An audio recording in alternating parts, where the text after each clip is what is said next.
आज हम शुरू कर रहे हैं क्लास 12 का फर्स्ट चैप्टर विद्युत आवेश तथा वैद्युत क्षेत्र।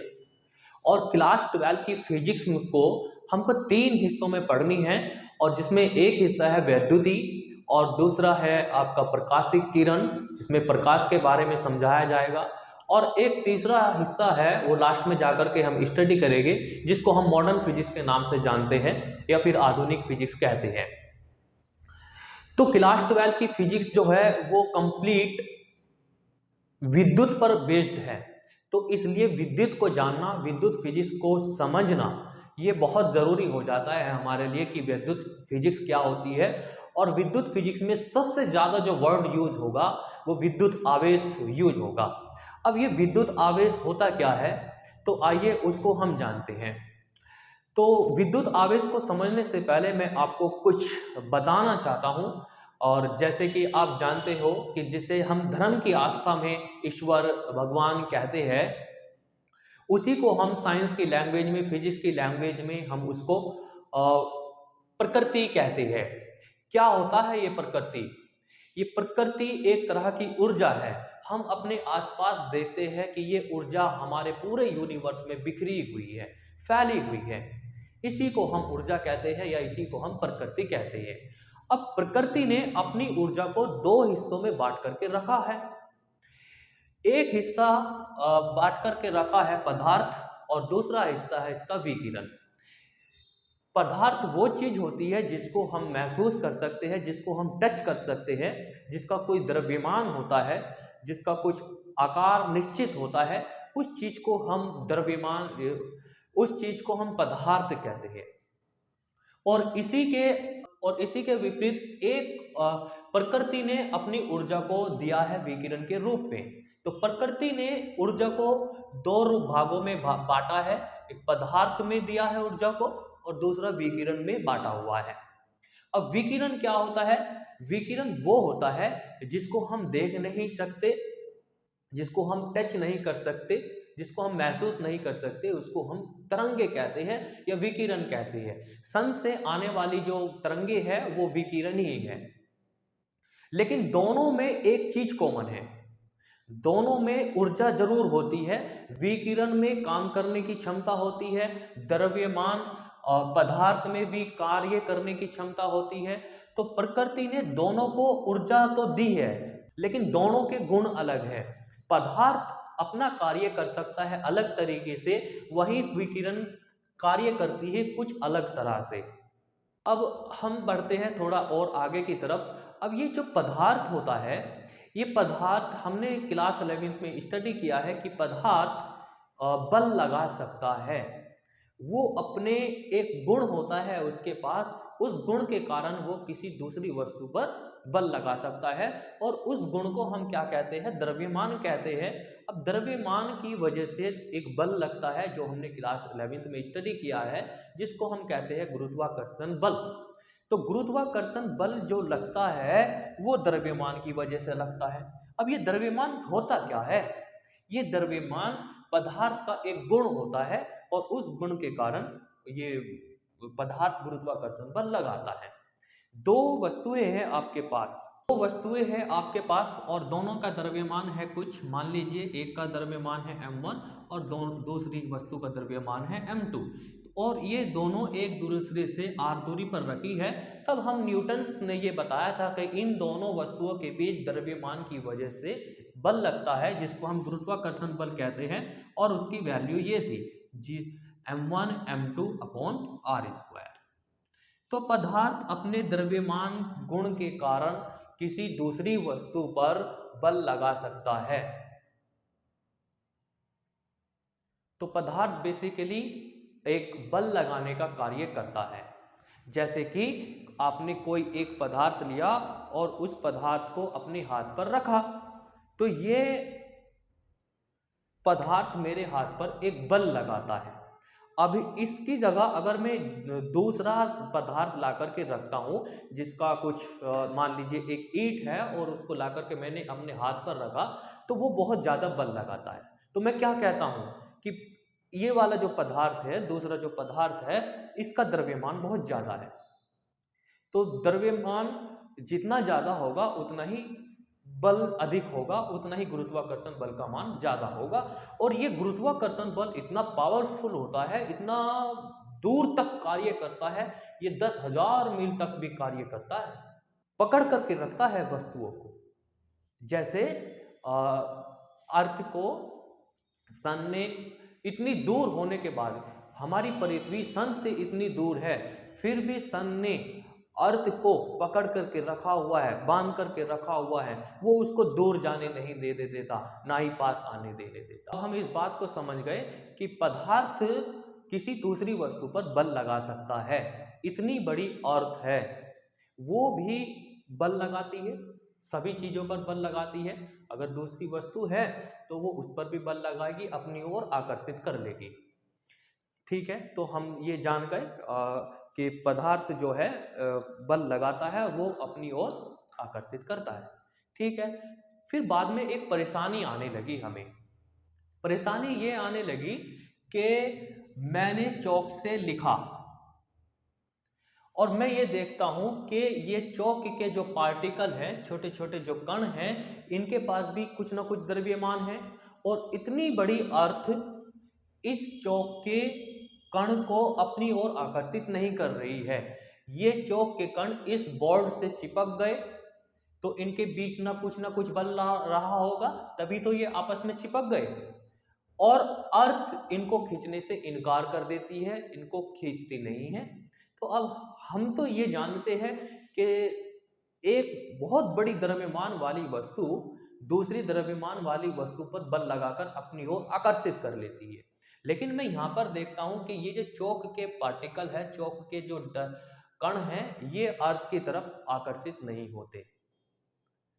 तो यहाँ पर हमें एक कंफ्यूजन होने लगा कि अभी तो हम जानते थे कि पदार्थ दूसरे पदार्थ पर बल लगाकर अपनी ओर आकर्षित कर लेता है, लेकिन यहाँ पर यह क्या हो गया कि चौक के कण नीचे नहीं गिर रहे। तो यहाँ पर हमारी समझ में ये आने लगा कि इस दुनिया में केवल अकेला गुरुत्वाकर्षण बल नहीं है, एक बल और है जो कि चौक के कण को ब्लैक बोर्ड के साथ चिपका करके रखा हुआ है। अब हम उस बल की खोज में लग गए कि आखिर वो बल कौन सा होता है।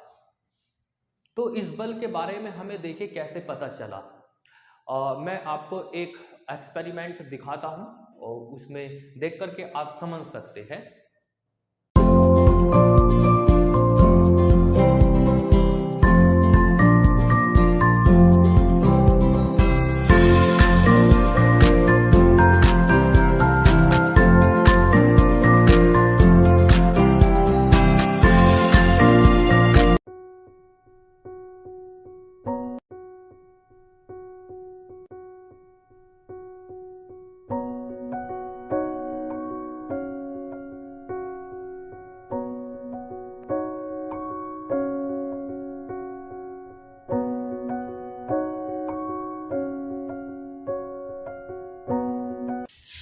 तो हमने ये देखा कि जब ये दो वस्तु को आपस में रफ किया जाता है और फिर एक वस्तु को छोटे छोटे कणों के पास लेकर के जाया जाता है, तो हम ये देखते हैं कि वो वस्तु उन छोटे छोटे कणों को अपनी ओर आकर्षित कर रही है।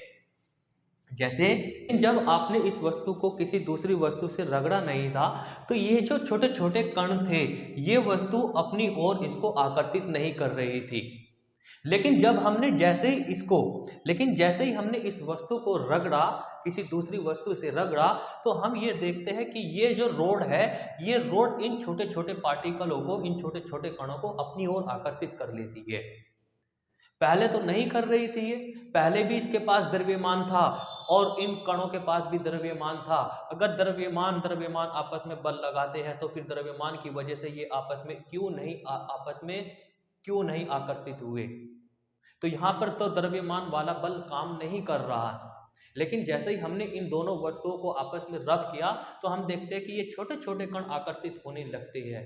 यहां से हमें पता चलता है कि अकेला गुरुत्वाकर्षण बल नहीं है, एक बल और है जिसका नाम हमको रखना होगा। तो हम ये देखते हैं कि ये छोटे छोटे कण आपस में आकर्षित होने लगे। अब ऐसा क्या हो गया इस रोड को कि ये रफ करने के बाद छोटे छोटे कणों को अपनी ओर आकर्षित करने लगी? क्या हो गया इस वस्तु को? तो फिर ये हमारी समझ में नहीं आया कि इस वस्तु को आखिर क्या हो गया। लेकिन हाँ, इतना कंफर्म हो गया था कि देखिए, आप दो वस्तु को आपस में रफ कीजिए और फिर छोटे छोटे कणों के पास लेकर के जाइए, तो ये छोटे छोटे कणों को खींचने की ताकत रखती है, इसके पास शक्ति आ गई है। तो फिर हमने ये कहा कि देखिए, जब दो वस्तु को आपस में आप रफ करते हो, आपस में रगड़ते हो, तो दोनों वस्तुओं के पास एक गुण आ जाता है, उस वस्तु के पास एक गुण आ जाता है और उस गुण के कारण वो फिर दूसरे छोटे छोटे कणों पर बल लगाना शुरू कर देती है। अब हमें इस गुण का नाम देना था, हमने इस गुण का नाम दिया वैद्युत आवेश। ये होता है वैद्युत आवेश। तो विद्युत आवेश हमने अपनी सुविधा से चुना है कि विद्युत आवेश क्या है, कि विद्युत आवेश एक गुण होता है। और ये गुण कब आता है? ये गुण जब आता है जब दो वस्तु को आपस में रफ किया जाता है, दो वस्तु को आपस में रगड़ा जाता है। तो यहां से हम विद्युत आवेश की शुरुआत करते हैं, यहां से हम विद्युत आवेश की परिभाषा बनाते हैं कि आखिर विद्युत आवेश होता क्या है। तो वैद्युत आवेश एक गुण होता है वस्तु का, जो कि दूसरी वस्तु पर बल लगा सकता है। सेम इसी तरह से द्रव्यमान भी वस्तु का गुण होता है, वो भी क्या लगा सकता है? वो भी गुण बल लगा सकता है। तो अब हम समझने लगे कि वस्तु के पास दो गुण होते हैं, वस्तु के पास दो गुण होते हैं। एक गुण होता है द्रव्यमान और एक गुण होता है आवेश। द्रव्यमान की वजह से भी बल लगा सकती है वस्तु, और आवेश की वजह से भी बल लगा सकती है। तो कोई पदार्थ किसी दूसरी वस्तु पर बल लगा सकता है, और वो भी दो तरह से बल लगा सकता है। पदार्थ के पास क्योंकि दो गुण होते हैं और उन दोनों गुणों के कारण वो दो तरह से बल लगा सकता है। नंबर एक होता है पदार्थ के पास द्रव्यमान। द्रव्यमान की वजह से जो बल लगता है उसको हम कहते हैं गुरुत्वाकर्षण बल। और दूसरा गुण जो अभी हमने स्टडी किया है उसको कहते हैं हम आवेश। आवेश गुण के कारण भी एक बल लगता है और उस बल का नाम हमने रखा विद्युत का बल। अब यहां से हम आवेश की परिभाषा बनाते हैं कि हम आवेश को कैसे परिभाषित करें। तो हमने मोटी मोटी सी डेफिनेशन बना ली शुरुआत में कि आवेश आखिर क्या होता है। तो हमने स्टार्टिंग में अपनी डेफिनेशन बनाई कि विद्युत आवेश किसी वस्तु पर आया हुआ वह गुण है जो दूसरी वस्तु पर बल लगा सकता है। विद्युत आवेश किसी वस्तु पर आया हुआ वह गुण है जो दूसरी वस्तु पर बल लगा सकता है। तो ये एक ऐसा गुण होता है। तो हमने ये आवेश की छोटी सी स्टार्टिंग में डेफिनेशन बना ली। बाद में और हम इसको अच्छे से स्टडी करेंगे कि आवेश आखिर क्या होता है, आवेश क्या क्या कर सकता है, आवेश को और किस तरह से परिभाषित करना चाहिए। लेकिन हमने शुरू में अपनी जो परिभाषा बनाई है वो शुरू में यही है कि वस्तु पर आया हुआ एक गुण है जो दूसरी वस्तु पर बल लगाता है। ठीक है, तो अब हमें समझ में ये आने लगा कि वैद्युत आवेश किसी दूसरी वस्तु पर बल लगाकर अपनी ओर आकर्षित कर लेता है। ठीक है, हम ये जानने लगे। तो अब हम इस बात पर खुश होने लगे कि विद्युत आवेश किसी वस्तु पर आया हुआ एक ऐसा गुण होता है जो दूसरी वस्तु को अपनी ओर आकर्षित करने का काम करता है, यानी कि आकर्षण का बल लगाता है। ठीक है, और ये हमने देखा भी, हमने एक्सपेरिमेंट किया। तो हमने दो छड़ें ली, एक प्लास्टिक की छड़ ली और एक गिलास की छड़ ली। उन दोनों को आपस में हमने रफ किया और रफ कर करके हमने उनको लटकाया। तो लटका करके हमने देखा कि वे दोनों वस्तु एक दूसरे को आकर्षित कर रही है। ठीक है, तो पक्का हम श्योर हो गए कि हाँ भाई, वैद्युत आवेश एक ऐसा ही गुण होता है जो दूसरी वस्तु को अपनी ओर आकर्षित करता है। तो उसका डायग्राम, उसका चित्र मैंने इसमें बनाया है कि ये दोनों वस्तु आपस में एक दूसरे को आकर्षित कर रही है, एक दूसरे को अपने नजदीक बुला रही है। ठीक है, लेकिन अब होता क्या है कि एक कोई दूसरा साइंटिस्ट, उसने दूसरे साइंटिस्ट ने इस एक्सपेरिमेंट को थोड़ा अलग तरीके से किया। उसने क्या किया, उसने दो कांच की छड़ ली और दोनों कांच की छड़ को बिल्ली की खाल से रफ किया, ऐसे रफ किया, और दूसरी छड़ को भी आपस में रफ किया। फिर उसने दोनों को लटकाया। तो दोनों को लटका करके देखा कि वे दोनों छड़ एक दूसरे से दूर जा रही है, यानी कि प्रतिकर्षण का बल लगा रही है। और अभी तक तो हम ये पढ़ रहे थे कि विद्युत आवेश तो खींचने का काम करता है, विद्युत आवेश तो आकर्षण का काम करता है। और अब हमने ये देखा कि विद्युत आवेश तो प्रतिकर्षण का भी काम कर रहा है। अब यहाँ पर हमें कंफ्यूजन होने लगा कि आखिर वैद्युत आवेश खींचने का काम करता है या धकेलने का काम करता है, या आकर्षण करता है या प्रतिकर्षण करता है। तो यहाँ पर ये समझना बहुत मुश्किल था कि आखिर विद्युत आवेश कब खींचता है और कब धकेलता है, कब आकर्षण का बल लगाता है, कब प्रतिकर्षण का बल लगाता है। तो हमने ना ये सोचा कि विद्युत आवेश जो गुण है कि विद्युत आवेश दो तरह का होता है, पक्का दो तरह का होता है। एक तो वो विद्युत आवेश होता है जो प्लास्टिक की छड़ पर आया, और एक वो आवेश होता है जो ग्लास की छड़ पर आया, यानी कि दो तरह के आवेश होते हैं। अब हमने इन दोनों आवेशों के नाम रख दिए कि एक प्लास्टिक पर आया हुआ आवेश और दूसरा कांच की छड़ पर आया हुआ आवेश। इन दोनों के हमने नाम रख दिए समझ करके कि एक को हम धन आवेश बोलेंगे और दूसरे को ऋण आवेश बोलेंगे। तो आवेश दो तरह का होने लगा। विद्युत आवेश दो प्रकार का होता है, एक धन आवेश होता है, एक ऋण आवेश होता है। तो इस पर यहाँ पर जब हमने कांच की छड़ को रगड़ा था तो इस पर धन आवेश आया होगा, और इस पर हो सकता है इस पर दूसरी वाली छड़ पर दूसरे तरह का आवेश आया और उसको हमने ऋण आवेश कहा है।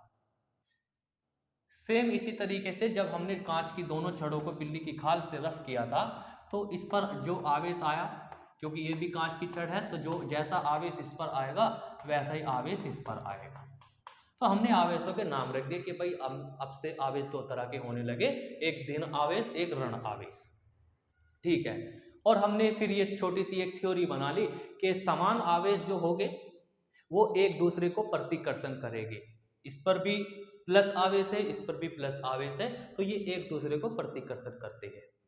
और जब एक दूसरे के विपरीत आवेश होंगे, असमान आवेश होंगे, असजातीय आवेश होंगे, तो वो एक दूसरे को आकर्षण करेंगे।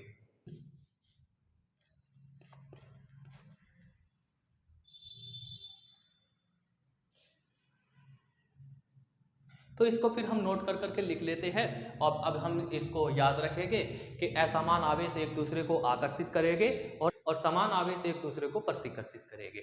ये हमने यहाँ पर लिख लिया। ठीक है। तो ये हो गया आवेश के बारे में कि आवेश बल लगाता है। आवेश दो तरह का होता है, समान आवेश एक दूसरे को प्रतिकर्षित करेंगे और असमान आवेश होंगे तो एक दूसरे को आकर्षित करेंगे। तो अब हम ये जान चुके हैं कि अगर दो वस्तु को आपस में रफ किया जाएगा, आपस में रगड़ा जाएगा, तो दोनों वस्तुओं पर आवेश आता है। लेकिन इस बात का कैसे पता चलेगा कि किस वस्तु पर धन आवेश आया है और किस वस्तु पर ऋण आवेश आया है? तो उसके लिए फैराडे ने बहुत सारे एक्सपेरिमेंट कर करके आपस में वस्तुओं को रफ कर कर करके एक श्रेणी को तैयार किया, और उस श्रेणी में ये बताया गया कि देखो इस श्रेणी के अगर तुम दो मेंबर उठाओगे और उन दोनों को आपस में रफ करोगे तो ऊपर वाला जो मेंबर होगा उस पर धन आवेश आएगा और जो नीचे वाला मेंबर होगा उस पर ऋण आवेश आएगा। जैसे कि मैंने यहाँ पर एक सीरीज बनाई है, इसको हम फैराडे की सीरीज भी बोलते हैं। तो इसमें से आप कोई भी दो वस्तु उठाइए और उनको आपस में रफ कीजिए, तो ऊपर वाले पर धन आवेश आएगा। जैसे अगर मैं गिलास को वूल से रफ करता हूँ, ऊन से रफ करता हूं, तो इस पर धन आवेश आएगा और वूल पर ऋण आवेश आ जाएगा। सेम इसी तरीके से अगर मैं गिलास को प्लास्टिक के साथ रफ करता हूं तो गिलास पर फिर धन आवेश आ जाएगा और प्लास्टिक पर ऋण आवेश आएगा। तो अब आप मुझे बता सकते हैं कि अगर मैं सिल्क को सल्फर से या प्लास्टिक से रफ करूं तो कौन से पर धन आवेश आएगा? तो सिंपल, इस पर धन आवेश आएगा और इस पर ऋण आवेश आएगा। तो ये छोटी सी एक सीरीज है, इससे हमें पता चल जाता है कि दो वस्तु को आपस में रफ करने से किस वस्तु पर धन आवेश आएगा और किस वस्तु पर ऋण आवेश आएगा। ठीक है। तो ये हमारी एक विद्युत सीरीज हो गई। अब बच्चों, जो विद्युत बल होता है जो कि विद्युत आवेश के द्वारा लगता है, ये बल इतना पावरफुल होता है, इतना ताकतवर होता है कि आप इसको सोच भी नहीं सकते।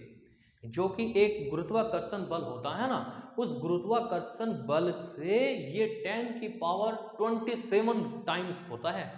10 की पावर 27 गुना ज्यादा होता है ये, यानी कि 10 के पीछे 27 जीरो लगाइए आप, तब जाकर के इस बल की वैल्यू मिलेगी। इतना पावरफुल बल होता है ये। अभी आपने देखा कि अभी आपने दो वस्तु को ऐसे रफ किया तो उसमें ताकत आ जाती है छोटी छोटी वस्तु को खींचने से। अगर सोचो, अगर आपने उसको बहुत ज्यादा रफ किया तो उसके पास कितनी ज्यादा ताकत आ जाएगी। अगर इसको मैं बहुत ज्यादा रफ करूं तो कितनी ताकत आएगी। तो ये बहुत ज्यादा ताकतवर होता है और ये बल हमारी प्रकृति में मौजूद है, हमारे आसपास मौजूद है, हमारे आसपास मौजूद है। तो ये बल अगर एक्टिव हो जाता है, अगर ये बल एक्टिव हो जाता है तो बहुत ज़्यादा हमें परेशानी हो जाएगी, बहुत ही ज़्यादा परेशानी हो जाएगी, एक दूसरे को हम आकर्षित करने लगेंगे, कोई भी वस्तु हमसे आकर के चिपक जाएगी क्योंकि हम आवेशित हो रहे होंगे। तो प्रकृति ने फिर एक फैसला किया कि कोई वस्तु दूसरी वस्तु पर विद्युत बल नहीं लगा सकती जब तक कि उस पर वो गुण नहीं आएगा। तो प्रकृति ने एक ऐसा फैसला किया कि कोई वस्तु, जिस वस्तु पर जितना धन आवेश होगा उतना ही ऋण आवेश होगा, इस तरीके से इसका टोटल जो नेट इफेक्ट होगा वो शून्य होगा, ये उदासीन होगी, ये न्यूट्रल होगी। तो ये वस्तु अब किसी वस्तु पर बल नहीं लगा सकती। बल कब लगाएगी? जब इस वस्तु पर कुछ ना कुछ नेट आवेश होगा, चाहे वो धन आवेश हो चाहे वो ऋण आवेश हो। अब धन आवेश कैसे आएगा? इसमें से ऋणात्मक आवेश को निकाल दीजिए। ये ऋणात्मक आवेश जैसे आप निकाल दोगे तो इस वस्तु पर धन आवेश आ जाएगा। अब ये दूसरी वस्तु पर बल लगा सकती है, लेकिन प्रकृति ने इसके साथ ऐसा किया कि ये वस्तु बल लगा ही नहीं सकती जब तक कि इस पर आवेश उत्पन्न नहीं होगा। तो प्रकृति ने किसी वस्तु में जितने धन आवेश दिए हैं उसमें उतने ही ऋण आवेश डाल दिए हैं, तो ये यहाँ पर उतने ही ऋण आवेश हम कर देते हैं, तो अब ये वस्तु नहीं लगा सकती। तो ये एक प्रकृति का फैसला है जो कि ठीक है। अगर ऐसा नहीं होता तो बहुत ज्यादा परेशानी हमें होती। तो ये बात हम ध्यान रखेंगे कि किसी वस्तु पर जितने धन आवेश होते हैं उतने ही उस पर ऋण आवेश होते हैं। इस तरह से उसका जो पूरा आवेश होता है, पूरी वस्तु का जो नेट आवेश होता है वो क्या होता है? शून्य होता है। नेट आवेश शून्य। और जब तक किसी वस्तु पर आवेश नहीं होगा वो वस्तु दूसरी वस्तु पर बल नहीं लगा सकती। तो लेकिन हम तो बल लगवाना चाहते हैं, अब हम बल कैसे लगाएं? तो हमने क्या किया, इस वस्तु को आपस में ऐसे रफ कर देते हैं। तो जैसे ही हम दो वस्तु को आपस में रफ करेंगे तो तुरंत इस पर आवेश आ जाएगा। अब वो आवेश कैसे आएगा? इसमें से ऋणात्मक आवेश निकल करके भाग जाएगा दूसरी वस्तु पर, यहाँ से ट्रांसफर हो जाएगा दूसरी वस्तु पर। मान लीजिए ये एक वस्तु है, ठीक है, ये ऋण आवेश इन दोनों को आपस में ऐसे रफ किया और इसमें से ऋण आवेश निकल करके इधर चला गया, तो ये वस्तु भी आवेशित हो गई, ये वस्तु भी आवेशित हो गई। अब दोनों वस्तु आपस में बल लगा सकती है। तो ये आवेशन की विधियां है। अब हम नेक्स्ट टॉपिक में उसी को स्टडी करेंगे कि किसी वस्तु को कैसे आवेशित कर सकती है।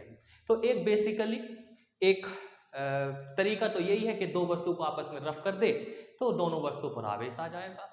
तो आवेशन की विधियां रगड़ना, दो वस्तु को आपस में रफ कर दो तो दोनों वस्तु पर आवेश आ जाएगा। एक तरीका तो ये हुआ, एक तरीका और है, उसको भी हम स्टडी करेंगे। खैर, आपकी समझ में ये सब कुछ आ गया होगा। तो अब हम नेक्स्ट टॉपिक में पढ़ेंगे कि आवेश के क्या क्या गुण होते हैं, आवेश क्या क्या कर सकता है, आवेश कितना बल लगा सकता है, वो हम नेक्स्ट टॉपिक में नेक्स्ट क्लास में स्टडी कर लेंगे। आज के लिए इतना ही। अगर आपकी समझ में ये मेरा पढ़ाया हुआ समझ में आया है तो प्लीज़ मेरे चैनल को सब्सक्राइब कर लीजिए और मेरे हौसले को बुलंद रखिए। मैं आपके लिए ऐसे ही वीडियो लाता रहूँगा, आपको पढ़ाता रहूँगा। और अगर आपको ये नोट्स आपने बना लिए होंगे, अगर फिर भी नहीं बनाए तो आप मुझे व्हाट्सअप कर सकते हैं और व्हाट्सअप से मुझसे नोट्स ले सकते हैं। मेरा व्हाट्सअप नंबर ये है, इस नंबर पर आप मुझे व्हाट्सअप कर सकते हैं और ये नोट्स आप मुझसे व्हाट्सअप पर ले सकते हैं। मेरे पास नोट्स दोनों लैंग्वेज में अवेलेबल है, इंग्लिश लैंग्वेज में भी है और हिंदी लैंग्वेज में भी है। आप मुझको इस नंबर पर व्हाट्सअप कीजिए, मैं आपको प्रोवाइड करा दूंगा 8923067034। Okay, thank you. आज के लिए इतना ही।